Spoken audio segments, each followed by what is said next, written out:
आज हम ये देखने वाले हैं कि टेली प्राइम में हम म्यूचुअल फंड की एंट्री कैसे करेंगे। यानी कि म्यूचुअल फंड हम जब परचेस करते हैं, सेल्स करते हैं, उस पे हमको जो भी प्रॉफिट होता है या लॉस होता है, तो सबकी एंट्री हम टेली प्राइम में कैसे करने वाले हैं। तो अगर आपने हमारे चैनल को अभी तक सब्सक्राइब नहीं किया है तो ज़रूर से सब्सक्राइब कर ले और नोटिफिकेशन बेल को भी ऑन कर ले, ताकि आने वाला वीडियो का नोटिफिकेशन मिलता रहे। और अभी हमारा टेली प्राइम का फुल कोर्स चल रहा है, बेसिक से लेके एडवांस तक। तो यहाँ पर हमने एक प्लेलिस्ट बनाई हुई है, तो आप यहाँ से पूरा का पूरा जो टेली प्राइम का कोर्स है वो फ्री ऑफ कॉस्ट में कर सकते हैं। तो अगर आपको वीडियो पसंद आता है तो वीडियो को लाइक और शेयर ज़रूर करना, क्योंकि हमारा ये मोटिवेशन होता है कि हमको जितने ज़्यादा लाइक्स आते हैं, कमेंट्स आते हैं, तो हम ज़्यादा से ज़्यादा मोटिवेट होते हैं ज़्यादा वीडियो बनाने के लिए।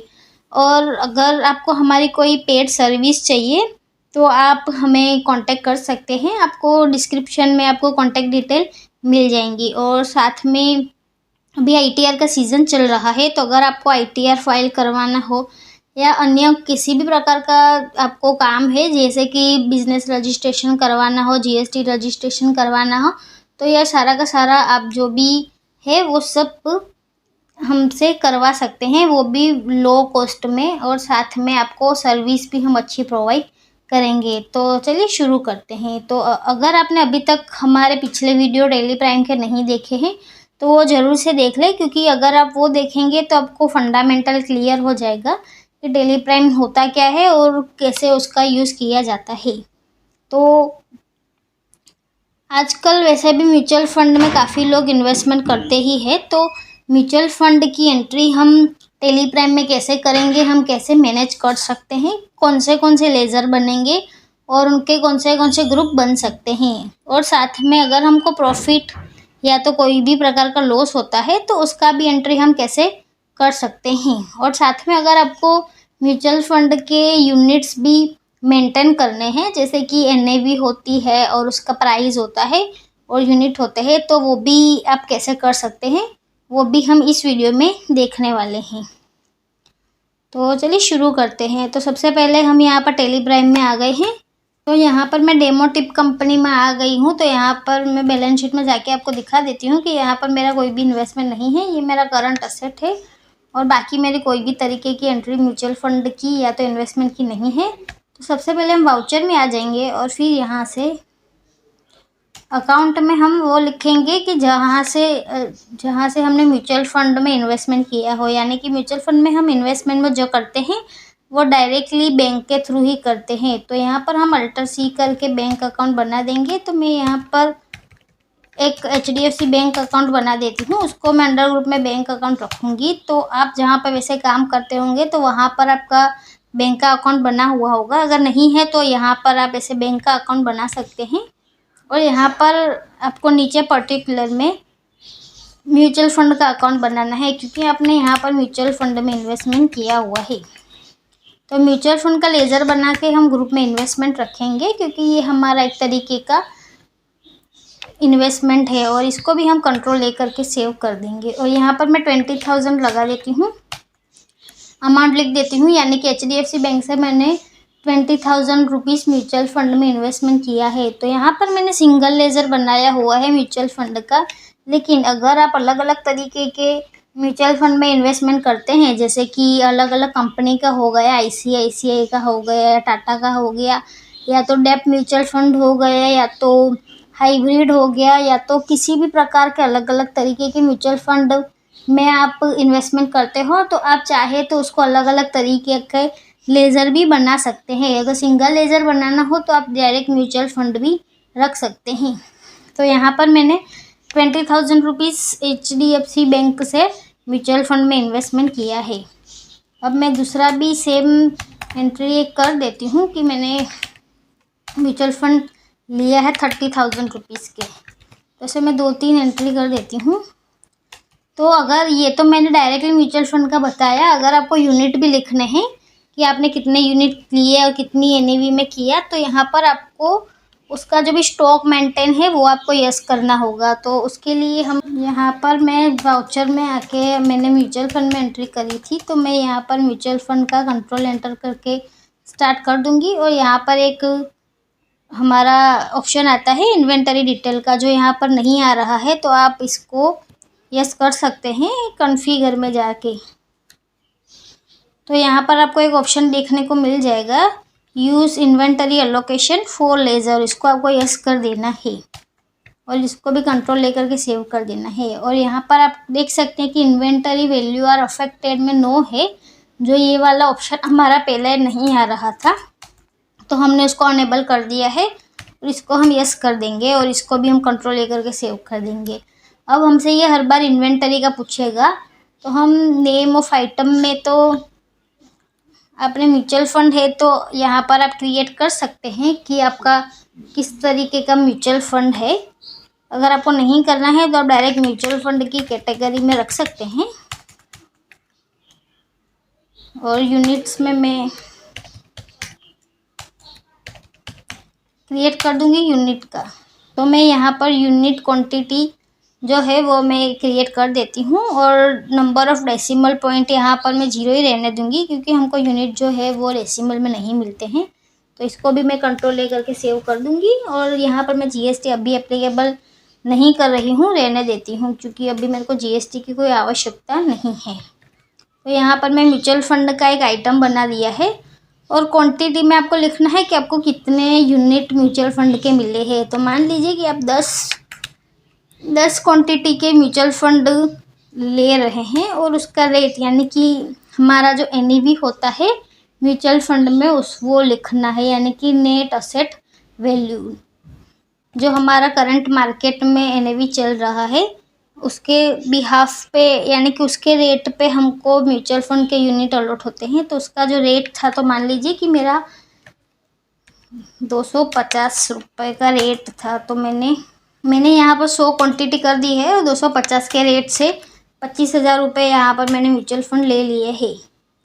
अब चाहे तो इधर नेम ऑफ आइटम में अलग अलग तरीके के म्यूचुअल फंड की जो लेज़र है, यानी कि आइटम है, वो बना सकते हैं। जैसे कि डेप फंड हो गया, या किसी कंपनी का बना रहे हो तो वो भी आप कर सकते हैं, इंडेक्स फंड भी कर सकते हैं।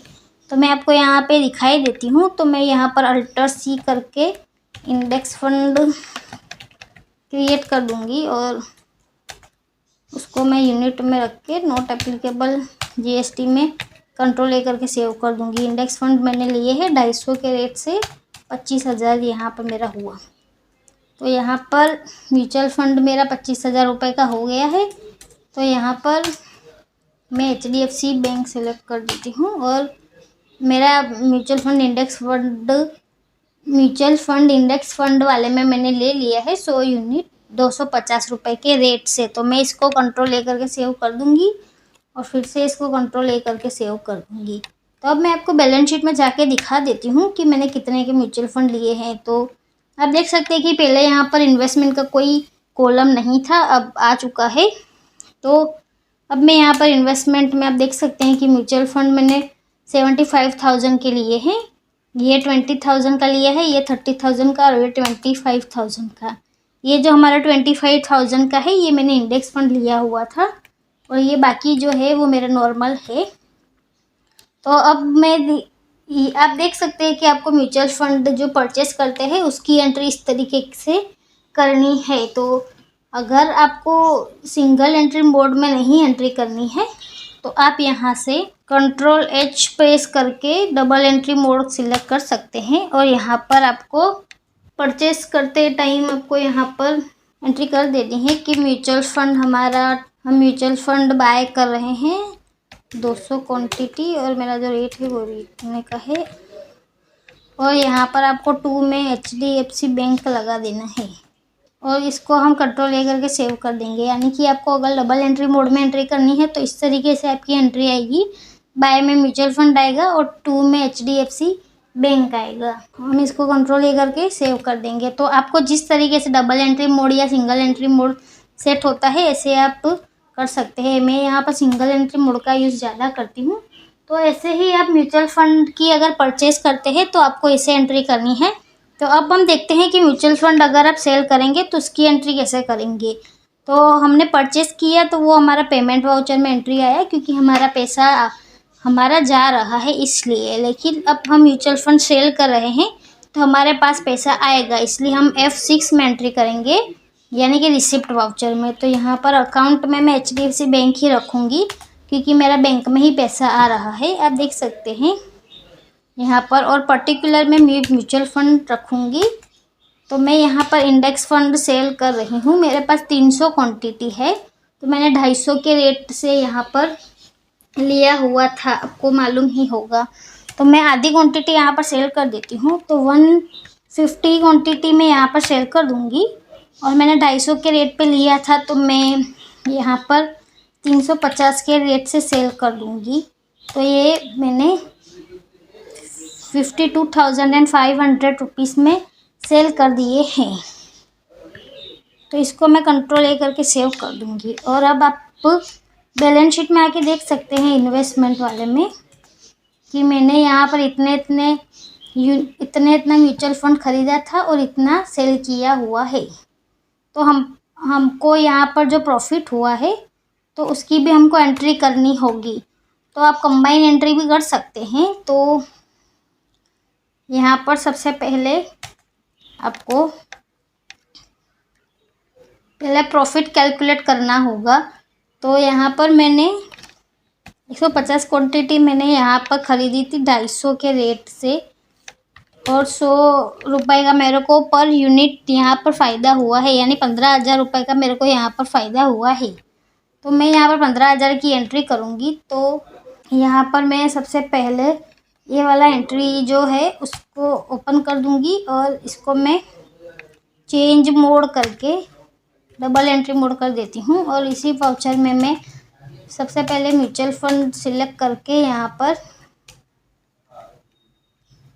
रेट जो है वो 250 ही लगाऊंगी, यानी कि 250 रुपये के हिसाब से मैंने लिए थे इसलिए। और साइड में मैं उसका जो प्रॉफिट है वो अलग कर दूंगी। तो यहाँ पर मैं अल्टर C करके एक लेज़र बना दूंगी, profit from profit on mutual fund, और इसको मैं रखूँगी कैपिटल अकाउंट में क्योंकि ये हमारा बिजनेस इनकम नहीं है। अगर आप चाहे तो वैसे इनडायरेक्ट इनकम या तो इनडायरेक्ट एक्सपेंस में रख सकते हैं, लेकिन ये हमारा बिजनेस इनकम नहीं है, इसलिए मैं यहाँ पर कैपिटल अकाउंट में इसको रखूँगी और इसको कंट्रोल ए करके सेव कर दूँगी। तो यहाँ पर मेरे को कितना प्रॉफिट हो रहा था, तो 15,000 रुपये का मेरे को यहाँ पर प्रॉफिट हो रहा था क्योंकि मैंने 250 में बाय किए थे और मैंने यहाँ पर 350 में मैंने सेल किया है, यानी कि यहाँ पर मेरे को 100 रुपये पर यूनिट प्रॉफिट होता है। और यहाँ पर मैंने 150 यूनिट सेल किए हैं, इसलिए मेरे को 15,000 रुपये का प्रॉफिट हुआ। और हमारे बैंक में जो है वो 52,500 रुपये आ गए हैं। तो आपको म्यूचुअल फंड अगर प्रॉफिट में सेल करते हैं तो आपको उसकी एंट्री इस तरीके से करनी है, ताकि यहाँ क्या होगा एंड ऑफ द आपको कि म्यूचुअल फंड आपका फिर 0 हो जाएगा और प्रॉफिट भी अलग से कैपिटल अकाउंट में चला जाएगा। लेकिन अगर आप पूरा का पूरा अमाउंट जो है वो म्यूचुअल फंड में ही रखते हो तो आपका जो म्यूचुअल फंड का अमाउंट है वो फिर बढ़ जाएगा, यानी कि वो ऐसा दिखाएगा कि 50,000 रुपये आपने इन्वेस्टमेंट किया था लेकिन वो आपका 1,50,000 रुपया हो गया है। तो आपको यहाँ पर अगर प्रॉफिट होता है तो आपको म्यूचुअल फंड में इस तरीके से एंट्री करनी है। हमने म्यूचुअल फंड का जो मेन अमाउंट था वो अलग रखा है और प्रॉफिट था वो अलग रखा है, और सारा का सारा पैसा जो मेरे को बैंक में मिला है वो मैंने यहाँ पर रखा हुआ है। तो अगर आप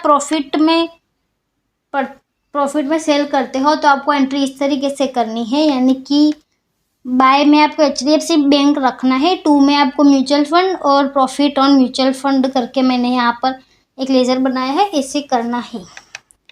और मान लीजिए कि अगर आपको किसी में लॉस हुआ है तो हम यहाँ पर क्या एंट्री करेंगे कि यहाँ पर भी आपको रिसिप्ट वाउचर में ही एंट्री करनी है क्योंकि आपको यहाँ पर पैसे मिल रहे हैं। तो यहाँ पर मैं म्यूचुअल फंड सिलेक्ट करूँगी और यहाँ पर मैं इंडेक्स फंड 150 यूनिट्स अब मेरे पास पड़ा है तो मैं 50 यूनिट सेल कर रही हूँ। 200 रुपये के रेट से। तो यहाँ पर मैं 250 रुपये ही लगाऊंगी सबसे पहले। और लॉस बुक करने के लिए यहाँ पर मैं एक लेज़र क्रिएट कर दूंगी। तो यहाँ पर HDFC बैंक में मेरे पास सिर्फ 10,000 रुपीज़ आ रहे हैं क्योंकि मैंने इसको लॉस में सेल किया है। और बाय में मैं यहाँ पर एक लेज़र बना दूंगी, लॉस ऑन म्यूचुअल फंड। उसको भी मैं कैपिटल अकाउंट में रखूँगी क्योंकि ये बिजनेस अकाउंट है हमारा, इसलिए ये हमारा कैपिटल अकाउंट में ही जाएगा क्योंकि वो बिजनेस का लॉस नहीं है इसलिए। तो यहाँ पर देख सकते हैं कि 2500 रुपये का यहाँ पर मेरा लॉस आ गया है और 10,000 रुपये मेरे को बैंक में मिला है। और उसकी जो रियल वैल्यू थी वो म्यूचुअल फंड की 12,000 रुपये 500 थी। तो अगर आपको लॉस होता है म्यूचुअल फंड में, अगर आपने लॉस में सेल किया है तो आपको इस तरीके से एंट्री करनी है। तो लॉस को भी आपको डेबिट करना है और बैंक को भी डेबिट करना है और साथ में म्यूचुअल फंड को आपको क्रेडिट करना है क्योंकि यहाँ पर आप सेल कर रहे हैं। तो इस तरीके से आप म्यूचुअल फंड की परचेज सेल्स की और प्रॉफिट और लॉस की एंट्री कर सकते हैं। अब आप यहाँ पर देख सकते हैं कि इतना इतना आपने म्यूचुअल फंड में इन्वेस्टमेंट किया था, इतना इतना सेल किया है और आपका जो भी लॉस या प्रॉफिट है वो कैपिटल अकाउंट में यहाँ पर दिख जाएगा। तो लॉस ऑन म्यूचुअल फंड यहाँ पर 2500 दिख रहा है और प्रॉफिट ऑन म्यूचुअल फंड 15,000 यहाँ पर आपको दिख रहा है। तो ऐसे ही करके आप म्यूचुअल फंड की जो भी एंट्री है वो कर सकते हैं। तो आज की वीडियो में बस इतना ही। तो अगर आपको हमारा ये वीडियो पसंद आया हो तो लाइक ज़रूर से करें और ज़्यादा से ज़्यादा लोगों तक शेयर ज़रूर करें ताकि ज़्यादा से ज़्यादा नॉलेज आपको मिलता रहे। और साथ में अगर आपने हमारी चैनल को सब्सक्राइब नहीं किया है तो सब्सक्राइब ज़रूर से कर ले और नोटिफिकेशन बेल को भी ऑन कर ले ताकि आने वाला वीडियो का नोटिफिकेशन मिलता रहे। और साथ में अगर आपने हमारा व्हाट्सएप और टेलीग्राम ग्रुप ज्वाइन नहीं किया है तो वो भी ज्वाइन कर ले ताकि आपको अपडेट का नोटिफिकेशन मिलता रहे। और साथ में हमारे वीडियो को ज़्यादा से ज़्यादा लोगों तक शेयर करें। और अगर आपको किसी भी प्रकार का डाउट है तो आप कमेंट में पूछ सकते हैं।